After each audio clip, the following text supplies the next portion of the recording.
All right, bro, so you and I have been lucky to have great training partners over the years. Yeah. Unfortunately, that's not always the case, right? So one thing that I harp on the students to always do is handicap themselves, right? So if you have a guy that's 50 pounds heavier than the partner they're rolling with, adjust for that size difference. We want to handicap any other element that's outside of technique. Yeah. Okay. And if we are so far ahead in technique, if there's a huge rank difference, I even like them to handicap their technique. So, hey Tom, I'm only going to work on belly sweep and try to spin for an arm. Yeah, playing deep water, we call it, right? Okay. You go in bad positions. So you're handicapping your speed, agility, strength, youth, anything that gives you an advantage that doesn't even out the playing field to help you rely solely on technique.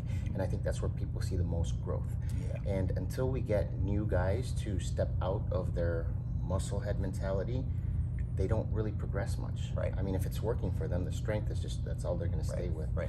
But once they start getting out of that comfort zone and, okay, I got tapped by a smaller person, not a big deal. How did I get tapped and what do I need to do different? Instead of going Hulk smash, I can improve my defensive techniques, I could improve my offensive techniques and really grow and learn. Yeah, I agree. And you'll see that sometimes with, even at high level, say world's big heavyweight guys, right? Because once they go against somebody their own size and strength at 100%, they're like, why can't I throw you to the ground? That advantage is gone. Right, yeah, that advantage is gone.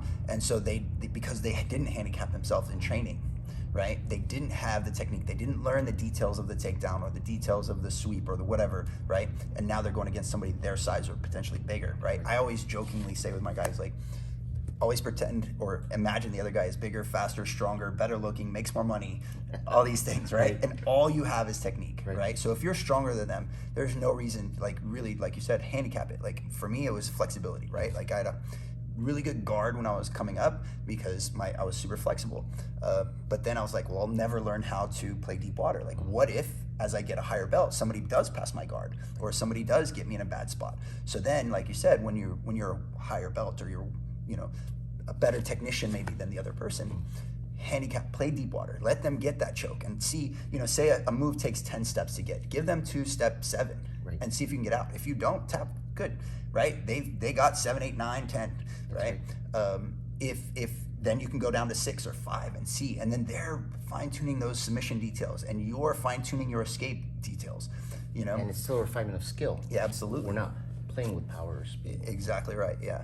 So I think balancing those things, and the same thing goes for when you're training with women, right?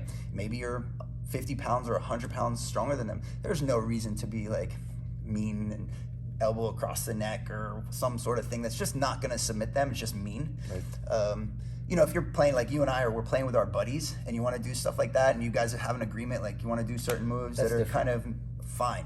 Right. But that's a different kind of, you have your certain people you can do that with, but you really shouldn't be doing that all the time. My biggest pet peeve is when a choke is not even close to being on right, and they pull and crank the neck. They just keep cranking and squeezing and cranking. I could stop and be like, tap and just get it over with, or I could show them that it's not working. Right. But if I show them that it's not working, I'm gonna be sore for like a week later. Exactly. And I always say, you know, I always think of it like a real fight in this sense. If I'm in a real fight and I'm cranking the person, I don't want them sore tomorrow. I want them to go to sleep now. Right? So there's no reason to be cranking on somebody anyway. That's right. Right? Because then my technique is garbage, right? And if I'm ever really needing it, then I'm just making the guy sore for the next day, right? He knows he's in a fight, but he's not asleep. So what good does it do me now? They're trying to stop it immediately. Yeah, so it's better to take that time to really fine-tune those details and increase your technique.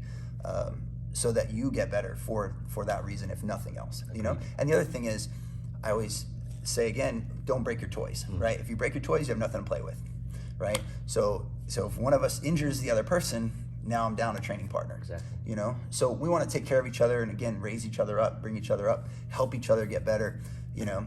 And like I was saying this morning, give away your secrets. Because if I give you my best, trickiest little detail of move, and then you beat it, now I have to come up with something else to beat that, right? Rock, paper, scissors. You have to get slicker with that move, or I have to I have to have a new chain, a new path that I can go down to get you there, or a new setup to get it, or something else, you know?